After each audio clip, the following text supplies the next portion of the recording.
गडचिरोली जिल्ह्यातील कोनसरी लॉयड्स मेटल्सच्या विविध प्रकल्पांचे मुख्यमंत्र्यांच्या हस्ते उद्घाटन व भूमिपूजन संपन्न।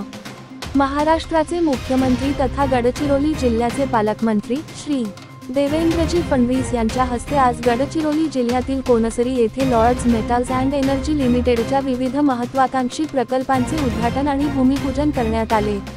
यामुळे जिल्ह्याच्या औद्योगिक विकासाला मोठी चालना मिळणार आहे। याप्रसंगी आरमोरी विधानसभा क्षेत्राचे माजी आमदार कृष्णा गजबे यांची प्रमुख उपस्थिती होती।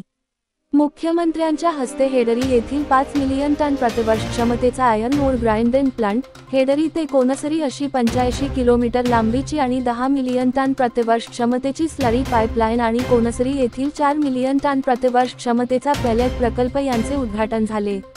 या प्रकल्पामुळे गडचिरोली जिल्ह्यात रोजगाराच्या नवीन संधी निर्माण होतील अशी अपेक्षा आहे, ज्यामुळे स्थानिक अर्थव्यवस्थेलाही बळकटी मिळेल।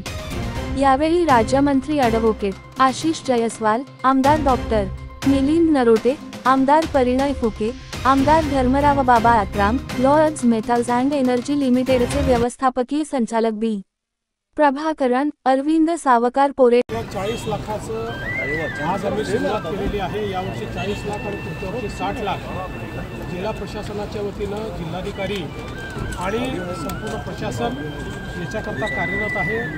वन विभाग जो असा नोडल विभाग आहे त्याची मदत याच्यामध्ये घेतली आहे। मोठ्या प्रमाणात आम्ही हा प्रयत्न करतो आहोत। गडचिरोली महाराष्ट्रातला सर्वात हरित जिल्हा आहे, हा आपल्याला देशातल्या सर्वात हरित जिल्ह्यांपैकी एक करता येईल का, अशा प्रकारचा आमचा प्रयत्न। सर, 2 आत्मसमर्पित नक्षल कुटुंब आहेत, त्यांचे पीडित कुटुंब, त्यांना नोकरी देण्यात आली। थेट पोलीस भरती तो पहिल्यांदा नोकरी आहे। काय असं आहे की जे नक्षल पीडित आहेत त्यांच्या पाल्यांना पोलीसमध्ये नोकरी देण्याच्या संदर्भात आपल्या सरकारने निर्णय घेतला होता आणि 23 लोकांना अशा प्रकारे नोकरी दिलेली आहे। त्यातल्या 2 लोकांना आज प्रातिनिधिक स्वरूपात मी हे पत्र त्यांना हँडओव्हर केलेलं आहे। अनेक वर्षापासून ही मागणी होती, ती मागणी आपण पूर्ण केली आहे आणि या सगळ्या लोकांनी माओवाद संपवण्याकरता बलिदानही दिलेलं आहे आणि आपल्याला मदतही केली।